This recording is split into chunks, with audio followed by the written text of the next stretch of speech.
Hey guys, and welcome back to our channel. And have you ever opened up your task manager, closed every app on your computer, and still noticed that your RAM usage was sitting at 70% or 90%? You might think it's because your computer is old or you simply don't have enough memory. But in many cases, Windows itself is using more resources than it needs to. In this video, I'm going to show you 3 Windows features that can quietly consume your RAM, use your internet connection, and slow down your PC in the background. The best part is that you can disable or manage them using tools that are already built into Windows. Before we get started, it's important to mention that none of these features are viruses or malware. They are simply Windows services and settings that Microsoft enables by default. So the first fix we're going to be looking at is disabling user-connected experiences and telemetry.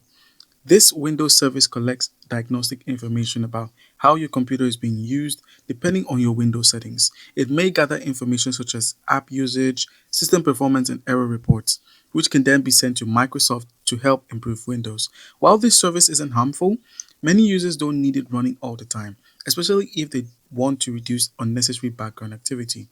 So, how do you disable this? The first step is to open the Run dialog by pressing the Windows key and R.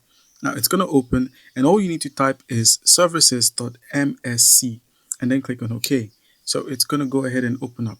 Now once it's opened up, the Windows service window is where Windows manages all of its background activities and services. You will notice that there is a long alphabetical list of services. Just scroll till you find the connected user experience and telemetry. So once you found it, go ahead and click on it, and then right click and scroll till you find the properties. Go ahead and click on properties, and then where we have startup type, go ahead and move it from automatic to disabled, and then the service status is set to stop. If yours is on start, then you would need to click on stop to stop that. And now once your startup type is disabled, the service status is stopped, go ahead and click on apply and then click on OK. This immediately stops the service from running. After disabling the service, it won't automatically start the next time Windows boots up. Your computer will continue working normally, Windows updates will still install correctly, and your applications will continue functioning as expected. Depending on your system, you may notice some small reductions in the background RAM usage activity. To check your RAM, just close out of the services menu, open up the task manager, and then head into performance. Once you're in performance, go ahead and click on memory and then compare the RAM usage to what you saw earlier. The difference may be a few hundred megabytes, but every bit of available memory helps, especially if you have 8 gigabytes or less installed.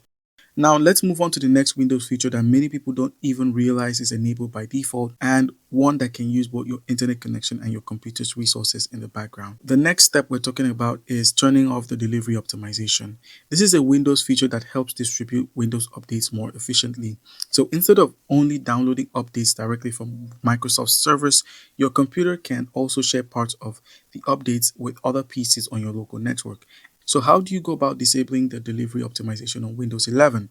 The first step is to just click on the start button. So click on start and then head into your settings. Go ahead and open up settings. Now on the left hand menu, head over to Windows updates. Once the Windows updates open, go ahead and scroll to the bottom and then you'd find advanced options. Go ahead and click on this option. Once you've clicked on it, just head over to the additional options and select delivery optimization, and then you'd find the toggle. Now all you need to do is just turn off the toggle if it's turned on. That's all you need to do. For Windows 10 users, if you're using Windows 10, the steps are similar.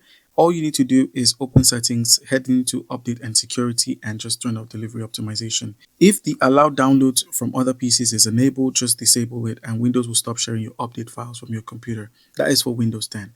Now, what to expect after this?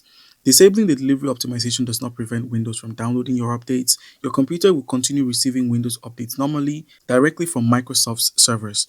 The only difference is that your PC will no longer upload update files to other devices.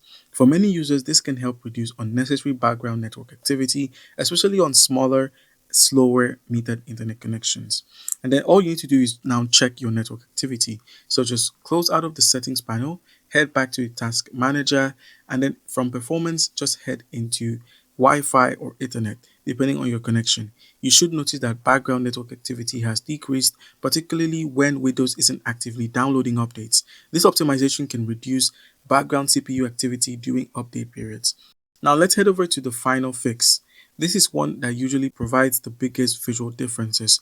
We'll use Microsoft utility to clear Windows standby memory cache and immediately free up RAM that's sitting unused. This takes only a few seconds. You'll be able to see the results almost instantly. Alright, so the step we're going to be taking is clearing the standby RAM cache with RAMMap. So whenever you open and close an application, Windows stores some of that data in memory so it can reopen those programs faster in the future. This cached memory is called the standby list. While Windows automatically manages it, the standby cache can sometimes grow very large, especially after being used on your computer for a long time.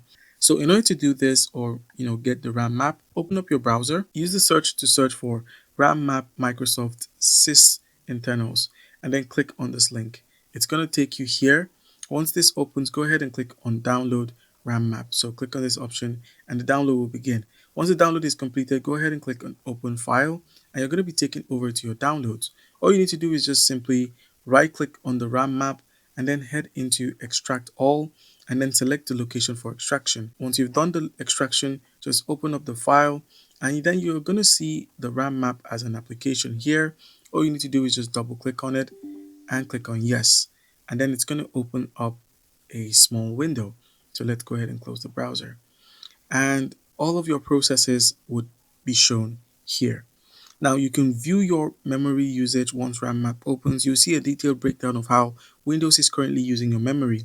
There are several categories listed, but the one we're interested in is called standby, which you'd find here. All you need to do now is just click on standby so you can get a total of the memory that's being used by your computer. Depending on how long your computer has been running, you might see hundreds of megabytes, several gigabytes or kilobytes there. Now, in order to clear the standby list, all you need to do is click on the empty. It's at the top of the RAM map window and then select empty standby list and click on that option. Within a few seconds, you'll notice that the standby memory value decreases significantly. Windows immediately releases that cached memory, so it's available for active applications. And now to check the results, all you need to do is close out of here. Let's close the Internet Explorer and then head back into the Task Manager. And once you're here, go into Performance and then click on Memory. Compare your RAM usage with what you saw earlier. Depending on your computer, you may notice that several gigabytes of memory have become available. Sometimes it could be megabytes. Remember that Windows will gradually rebuild the standby cache over time as you continue using your computer. That is completely normal. Whenever your PC starts feeling sluggish or before launching a demanding application, you can repeat this process. Alright guys, and that's how the quick fix works. Every computer is different, so the amount of memory you recover will vary depending on your hardware and how long Windows has been running. Some users may collect over 100 megabytes, while others may receive several gigabytes of RAM. The important thing is that these optimizations help reduce unnecessary background activity. None of these changes require paid software. Everything used was either built directly into Windows or downloaded from the official Microsoft site. So if this tutorial helped, don't forget to leave a like and subscribe to the channel, and I'll see you in the next one. Thank you.